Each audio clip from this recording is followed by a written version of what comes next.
Halo semua, hari ini aku nggak akan bertanya kabar kalian. Tapi aku ingin membahas bagaimana kita cerdas dalam mengelola uang dengan mengandalkan pola pikir. Mengapa banyak orang bekerja keras, tapi tetap kekurangan? Ada satu pertanyaan sederhana yang jarang kita tanyakan pada diri sendiri. Jika kerja keras adalah kunci kekayaan, mengapa begitu banyak orang yang bekerja dari pagi hingga malam tetap kesulitan secara finansial? Masalahnya bukan pada kerja kerasnya. Masalahnya ada pada arah dan cara berpikir. Sejak kecil kita diajarkan untuk sekolah yang baik, mendapatkan nilai tinggi, lalu mencari pekerjaan yang stabil. Kita diajarkan bagaimana menjadi pekerja yang baik, tetapi jarang diajarkan bagaimana mengelola uang, memahami arus kas atau membangun aset. Akibatnya, ketika kita mulai menghasilkan uang, kita tidak benar-benar siap mengelolanya. Kita hanya tahu cara membelanjakannya. Cerdas finansial bukan tentang seberapa besar penghasilanmu. Banyak orang berpenghasilan besar, tetapi tetap terjebak dalam utang dan tekanan hidup. Sebaliknya, ada orang dengan penghasilan biasa namun hidupnya stabil dan tenang karena ia memahami prinsip keuangan. Cerdas finansial adalah tentang bagaimana kamu berpikir terhadap uang, bagaimana kamu membuat keputusan, dan bagaimana kamu menunda kesenangan demi masa depan yang lebih kuat. Uang tidak mengubah karakter, uang memperjelasnya. Uang sering disalahkan sebagai sumber masalah. Padahal uang hanya memperbesar apa yang sudah ada di dalam diri seseorang. Jika seseorang tidak disiplin sebelum memiliki uang, ia akan semakin tidak disiplin saat memiliki banyak uang. Jika seseorang tidak punya kontrol diri, uang hanya akan mempercepat kehancurannya. Sebaliknya, jika seseorang terbiasa mengelola dengan bijak, maka uang akan menjadi alat untuk membangun. Cerdas finansial dimulai dari karakter, disiplin, kesabaran, kemampuan menahan diri, kemampuan mengatakan tidak pada keinginan sesaat. Banyak orang gagal bukan karena kurang pintar, tetapi karena tidak bisa mengendalikan dorongan konsumtif. Setiap keputusan kecil memiliki dampak besar dalam jangka panjang. Membeli barang yang tidak perlu mungkin terlihat kecil hari ini, tetapi jika dilakukan terus-menerus, ia menggerus masa depanmu sedikit demi sedikit. Perbedaan aset dan liabilitas, salah satu konsep paling penting dalam kecerdasan finansial adalah memahami perbedaan antara aset dan liabilitas. Aset adalah sesuatu yang memasukkan uang ke kantongmu. Liabilitas adalah sesuatu yang mengeluarkan uang dari kantongmu. Masalahnya, banyak orang membeli liabilitas dengan keyakinan bahwa itu adalah aset. Mobil baru yang mahal bukan aset jika ia terus mengurangi penghasilanmu. Rumah mewah bukan aset jika cicilannya membebanimu. Barang bermerek bukan investasi jika nilainya terus turun. Cerdas finansial berarti bertanya sebelum membeli. Apakah ini akan menghasilkan uang atau menghabiskan uang? Orang kaya fokus membeli aset terlebih dahulu. Orang yang belum paham finansial fokus menaikkan gaya hidup terlebih dahulu. Gaya hidup yang naik terlalu cepat. Tanpa fondasi aset adalah jalan tercepat menuju tekanan finansial. Arus kas lebih penting dari gaji. Banyak orang terobsesi pada besarnya gaji. Padahal yang lebih penting adalah bagaimana arus kas dikelola. Jika penghasilan naik 50% tetapi pengeluaran juga naik 60%, maka kondisi finansialmu justru memburuk.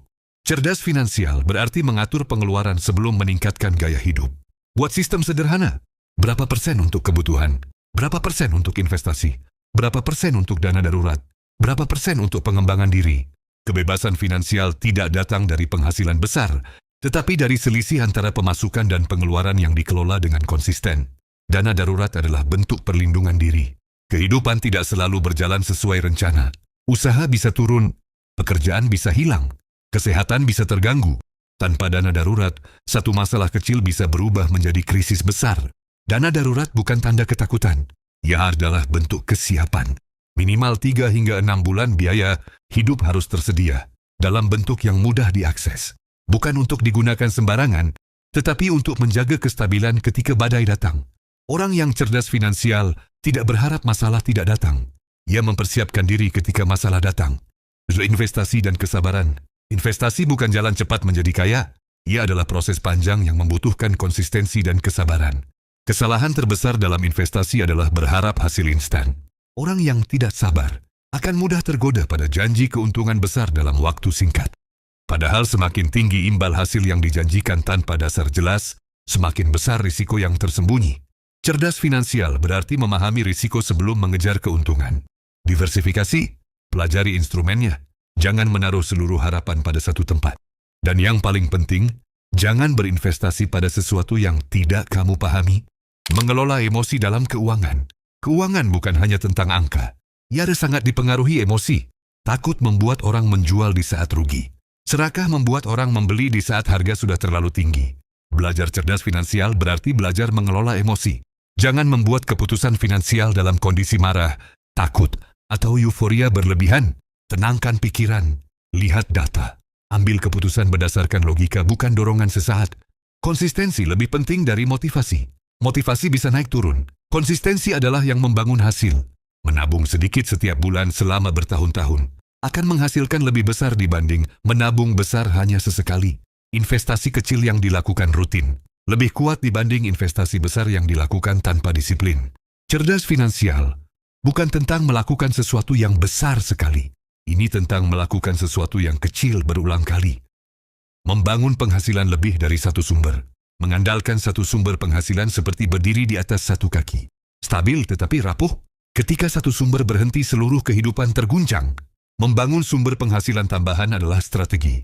Perlindungan sekaligus percepatan. Bisa melalui bisnis kecil, investasi, keterampilan tambahan, atau aset produktif lainnya. Tujuannya bukan sekadar kaya. Tujuannya adalah menciptakan keamanan dan pilihan dalam hidup. Makna kekayaan yang sesungguhnya, kekayaan bukan hanya tentang angka di rekening. Kekayaan adalah kebebasan memilih, kebebasan waktu, kebebasan mengambil keputusan tanpa tekanan finansial. Cerdas finansial membantu seseorang hidup lebih tenang, bukan lebih pamer. Pada akhirnya, uang adalah alat. Ia bisa membangun atau menghancurkan tergantung bagaimana digunakan. Menjadi cerdas finansial berarti memahami bahwa setiap keputusan hari ini membentuk kondisi hidup di masa depan. Tidak perlu langsung sempurna. Mulailah dari kesadaran. Lanjutkan dengan disiplin. Pertahankan dengan konsistensi. Karena kegagalan finansial bukan akhir. Itu adalah pelajaran. Dan setiap orang yang belajar memiliki kesempatan untuk bangkit lebih kuat.